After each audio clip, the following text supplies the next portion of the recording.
Hey everyone. When I was in college, a bunch of my friends and I decided that we were going to study abroad. And I chose to go to Sweden. Two of my friends went to Thailand, one went to China. My friend Lori decided that she wanted to do something different. She wanted to go somewhere where she might never have a chance to go again in her entire life. So she went to Australia and she loved everything about it. But the one thing she hated was getting there or getting back from there because the time she spent in the air and with layovers from Pennsylvania to Australia was 24 hours. And just to break it down a little more for you, to go from Los Angeles, California to Sydney, Australia is 8,128 miles and it's 15 hours of flight time. Impressive. Now, I'm sure the last thing many of us would want is to be trapped in a small vessel surrounded by people, cramped quarters. Someone's going to throw up, that's going to happen. Going on this kind of trip, this 15-hour, 8,000-mile trip. But guess what? The people living on the Pacific Islands did this. They did this for thousands of years. Because how they got from point A to point B, from Australia to an island further out in the ocean, is by boat. They took canoes. And I want you to picture just how amazing this is, that these are people who packed up enough supplies and tools, got on a canoe, and actually used the waves and manpower to go from Australia to Samoa or Tahiti or Hawaii. Guys, picture how long that would take, the dangers that you would face. In American studies, we talk about the Oregon Trail and how brave these people were for packing up a wagon and going 2,170 miles. And it is brave and it is scary, and a lot of people died. But history kind of overlooks the contributions of the Pacific Islands and the people who were on them, because triple the Oregon Trail, and that's what they were facing. Only instead of snakes, you have massive ocean storms that can take out an entire boat. So obviously, these people had to learn how to navigate, how to travel the ocean, and they did it. The Pacific Islands are divided into two geographic regions. We'll talk later about how Australia is not really an island. I get that. But anyway, the islands of Australia and Indonesia make up one group, and the islands of the Polynesian Triangle are in the other. Now, we also have two subregions, Melanesia and Micronesia. And people of the Pacific lived off the ocean rather than the land because they were adapting to what was available for them. When you're living on an island, it isn't always going to be the best place to farm, but guess what? There's plenty of. There's fish, there's underwater plants. Humans reached Australia around 50,000 BCE and then moved into the Pacific Islands over time. And the first islands settled were close to Indonesia and Australia. It was the safest way to expand, but the Fiji Islands were settled next. You have Tonga and Samoa that were settled by about 1000 BCE, so right about here. And then you also have New Zealand, and that was the last island to be settled. And it's very interesting how people made it here before they made it here. New Zealand was settled about 1350 CE. And that's why up here, that's why the years are so far out, is because of New Zealand and the fact that it wasn't settled until 1350. All right. Languages of the Polynesian Triangle belong to the Oceanic language family, and they're very closely related among the different islands. Lapita Pottery was first produced in Melanesia in New Guinea, and Lapita pottery is brown. There are lines and geometric designs, and these are people who knew how to make this pottery going back to 1500 BCE. And there are some fairly common motifs that repeat on the pottery. And this pottery has been found on other islands, including Tonga and Samoa. And it really just shows how intertwined these cultures were, even though they were living so far apart, even though that the people who were living in Tonga rarely had any interaction with people of Samoa. unless it was for trading or like stopping purposes. Historians agree that these settlers used canoes for travel, and the basic canoe design did not change for hundreds of years, but a double canoe was developed about 100 CE. And I just want to skip to the next slide real quick because these are the canoes that were used.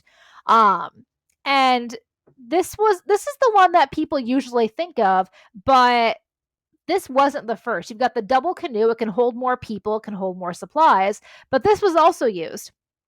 And you have people rowing, you have supplies tucked, but this is also to help balance the ship against the waves. It's not always smooth sailing. All right, going back. So, what we do know is that by the 18th century, Polynesian cultures had become divided based on class, and they were predominantly ruled by male chiefs. Ordinary people, so the majority of people, farmed and they used irrigation for crops. They also hunted for food in addition to living off the sea. Now, the thing is, fresh water sources are very useful when you are planting, so obviously irrigation needs to happen. And settlement of these islands seems to have been a cross between deliberate migration and we accidentally found this. And some of the greatest accidents in history. I mean, Christopher Columbus, though he was not the first, accidentally discovered the Americas. He thought he made it to one place. No, he made it somewhere else. And as the islands became highly populated with people, other islands needed to be hunted for and discovered. I mean, it's a small island, they can only have so many people there. Both men and women migrated, along with dogs and then small rats for protein. They would also bring plants with them, especially breadfruit and taro. And it is possible that Pacific settlers reached as far as Chile.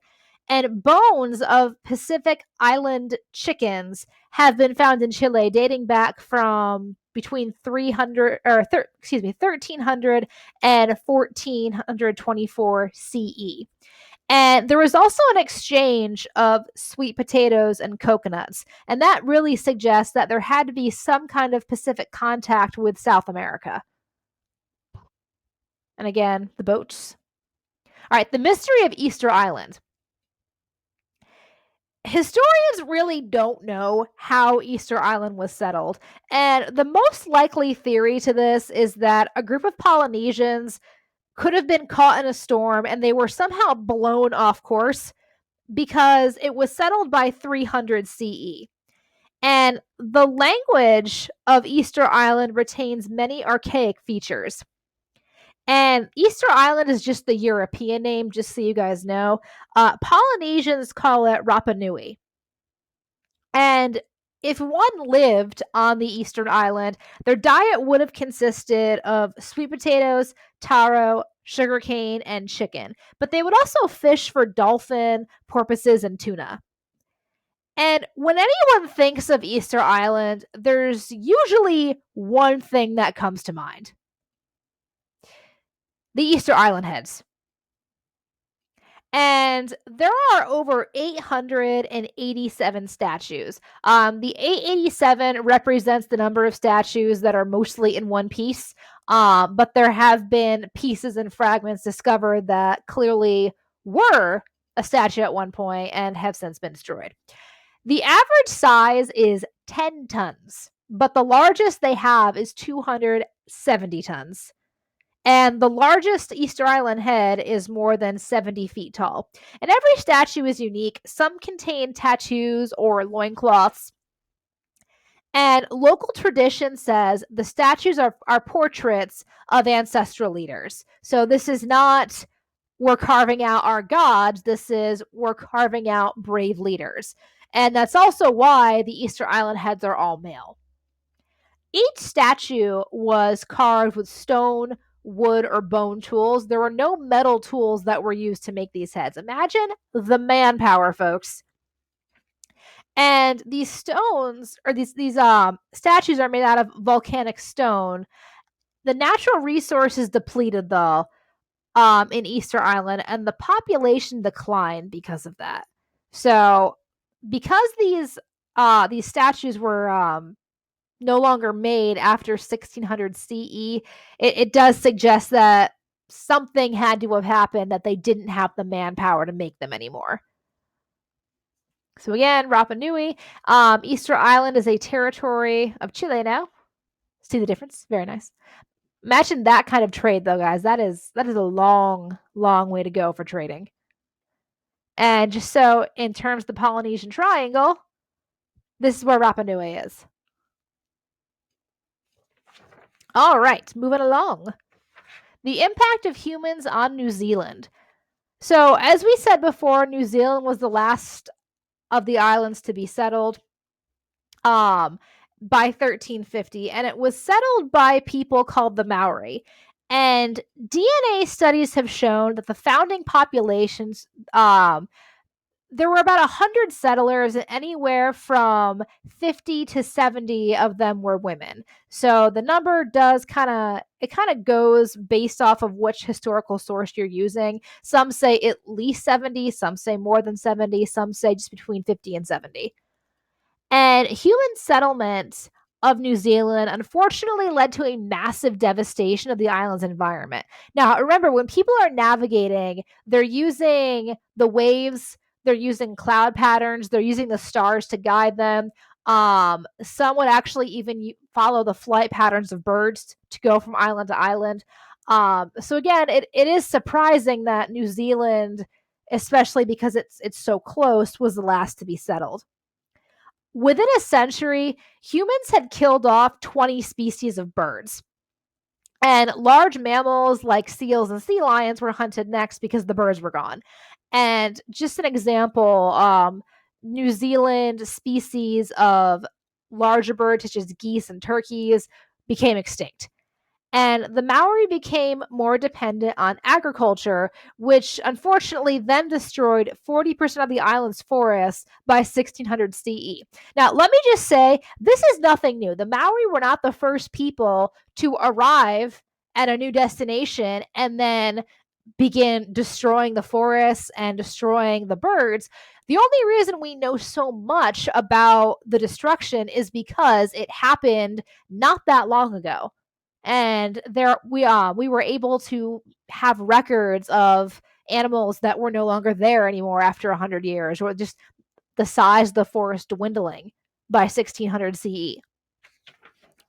The Maori have a very distinctive culture, and one of the things that is becoming very popular because of social media is a war dance called the Haka. And there's a couple of great examples that you can find, even if you just go to YouTube. It's a traditional war dance, but it can also be used to honor people, and it can be used at weddings.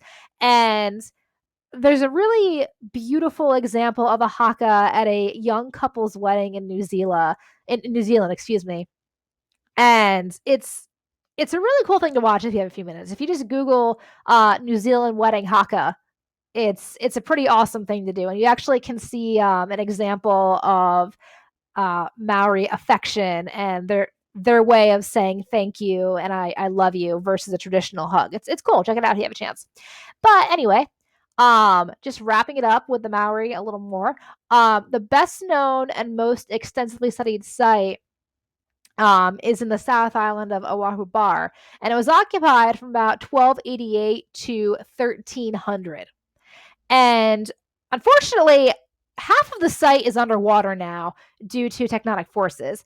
But life on this island was rough. What is shown is that life expectancy was short. The oldest skeleton was 39.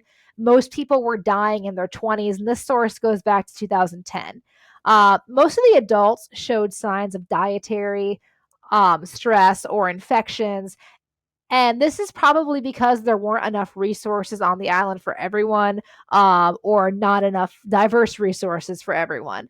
And for traveling and fishing, the Maori used a canoe called a waka, and there's a picture of it. And you can see it is very different from the canoes that were used for travel among the islands in the Polynesian Triangle, because they didn't have to go throughout the ocean. They were hunting for fish and traveling across smaller islands. And that is all we have for today, folks. So don't forget, email me with questions. Have a great night, guys. Cheers.